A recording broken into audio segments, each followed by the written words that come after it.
Quiet: The Power of Introverts in a World That Can't Stop Talking, written by Susan Cain, summarized by AUDIOBOOKSYOULOVE.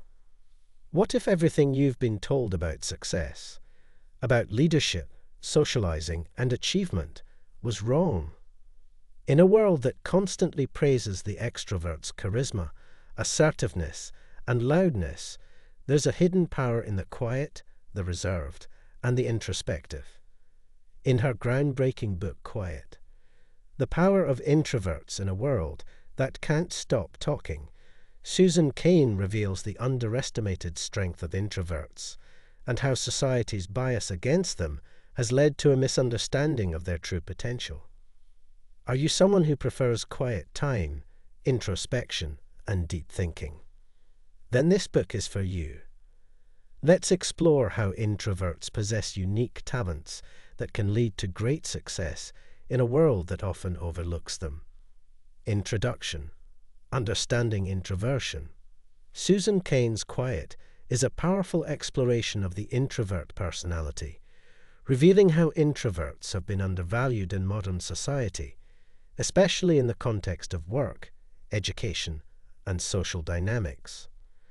The world around us often rewards the loudest voice, the most outgoing person, and the most visible leader, yet Cain argues that introverts offer an entirely different kind of strength, one that is just as valuable, if not more so. Through extensive research and real-life examples, Cain not only highlights the differences between introverts and extroverts, but also makes a compelling case for why introverts should embrace their nature and harness their quiet power. In her book, Cain examines the cultural bias towards extroversion, which she believes has been ingrained in Western society, particularly in America. From schools to workplaces, the system often caters to the extrovert ideal, leaving introverts to feel like they need to change in order to fit in or succeed. Yet Cain makes it clear that introverts have unique qualities that are crucial to creativity, leadership, and deep thinking, qualities that can benefit both themselves and society as a whole. The Extrovert Ideal. Cain begins by explaining what she calls the extrovert ideal, a societal bias that glorifies extroversion while undervaluing introversion. In Western cultures, particularly in the United States, extroverts are often seen as more social, charismatic, and capable of leadership. The emphasis on socializing, group activities, and networking in schools and workplaces naturally favors extroverts, who thrive in these environments. As a result, introverts, who are more reserved and enjoy solitude, can feel pressured to act like extroverts in order to succeed. This bias, Cain argues, leads to a fundamental misunderstanding of both personality types. Extroverts are seen as ideal candidates for leadership roles because of their assertiveness and ability to engage with others. However, Cain challenges this notion by pointing out that introverts often possess qualities such as careful consideration, deep focus, and the ability to listen, all essential for great leadership. In fact, many introverted leaders, like Bill Gates and Warren Buffett, have found success by playing to their strengths, which often include a thoughtful, reflective approach to decision-making. The biology of introversion and extroversion. Cain dives deep into the science behind introversion and extroversion, revealing that these traits are not simply a matter of personal preference, but are biologically driven. Introverts and extroverts differ in how their brains respond to stimuli. According to Cain, introverts have more activity in the frontal lobe, the area of the brain associated with planning and decision-making, which makes them more sensitive to external stimuli and more inclined to be thoughtful and reflective. In contrast, extroverts have a more active dopamine system, which makes them seek out excitement and social engagement. Cain suggests that these biological differences are not a flaw or something to be fixed, but simply reflect the diversity of human nature. By understanding these differences, society can better appreciate the strengths of both introverts and extroverts. Introverts, for example, tend to excel in environments that require deep thought, focus, and creativity, while extroverts thrive in dynamic, fast-paced environments that demand quick interaction and collaboration. The power of solitude. One of the core strengths of introverts is their ability to thrive in solitude. Cain argues that solitude is not a negative state, but rather a necessary ingredient for creativity, problem-solving, and deep thinking. Introverts often need alone time to recharge and process their thoughts, and this solitary time allows them to tap into their inner creativity and come up with innovative ideas. Cain shares the example of great thinkers like Albert Einstein, who often worked alone, and Steve Wozniak, who designed the first Apple computer in his garage. These individuals were able to achieve greatness because they embraced their need for solitude and used it to cultivate their creative ideas. Cain also highlights the importance of creating environments where introverts can work independently and at their own pace, as this can lead to the production of some of the most innovative ideas and solutions. The value of listening and reflection. Introverts are often great listeners and observers, qualities that can make them exceptional leaders and team members.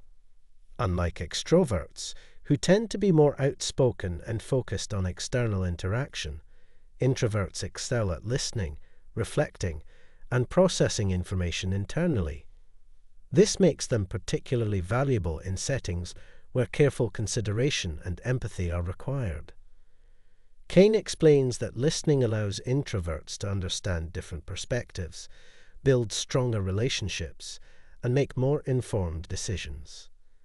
In leadership roles, this ability to listen and reflect can lead to more thoughtful, inclusive decision-making processes. Introverts tend to lead in ways that empower others and encourage collaboration, rather than dominating the conversation or seeking to control situations. Cain cites examples of introverted leaders like Eleanor Roosevelt and Mahatma Gandhi, who led with humility, compassion, and quiet strength, demonstrating that leadership does not always have to be loud or brash to be effective. Introversion in the workplace. Cain delves into how introverts often struggle in the workplace, where open-plan offices and brainstorming sessions can feel overwhelming to them. In traditional work environments, extroverted qualities like assertiveness, social networking, and group collaboration are highly valued. Introverts, however, can find these settings draining and may not feel comfortable speaking up in large groups or performing in high-pressure situations. However, Cain highlights that introverts can still excel in the workplace if they are given the space and freedom to work in ways that align with their natural strengths. For example, introverts tend to perform well in quieter, less stimulating environments where they can focus on individual tasks. They also thrive when given time to think critically and deeply, as opposed to being expected to come up with ideas on the spot. Cain also emphasizes that introverts can contribute significantly to innovation and problem-solving when they are allowed to take the time they need to process information and think creatively. In contrast, the pressure to constantly engage and participate in group discussions can often hinder an introvert's ability to contribute their best ideas. Cain calls for workplaces to adopt more inclusive environments that recognize the value of both introverted and extroverted qualities, allowing employees to work in ways that suit their natural temperaments. Parenting introverts and creating an introvert-friendly society.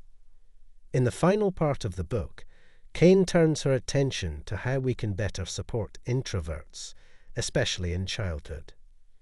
She discusses how parents and educators often unknowingly pressure children to conform to extroverted ideals, encouraging them to be more outgoing, social, and vocal. This can lead to introverted children feeling misunderstood or inadequate, and may even suppress their natural inclinations. Cain argues that parents and teachers should recognize the importance of respecting introverts' need for quiet time and solitude, and instead of pushing them to be more extroverted, they should help them embrace their unique strengths. By providing introverted children with opportunities to express themselves in ways that feel comfortable to them, we can help them build confidence and flourish. Furthermore, Cain advocates for a society that values both introverts and extroverts equally, one that encourages diversity of thought and approach. She suggests that we can create a more inclusive world by recognizing and celebrating the different ways people contribute and interact, whether through quiet reflection or loud action. Conclusion: the quiet revolution. In quiet, the power of introverts in a world that can't stop talking, Susan Cain provides a powerful argument for why introverts should not only embrace their nature, but also be valued for the unique qualities they bring to the table. Introverts possess strengths such as deep thinking, creativity, empathy, and listening skills, qualities that are essential for success in both personal and professional life.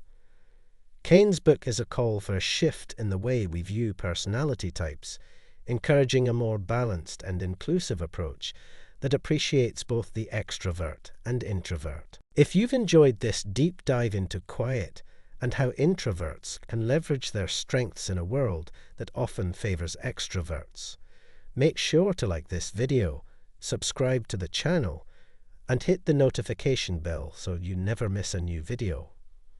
What are your thoughts?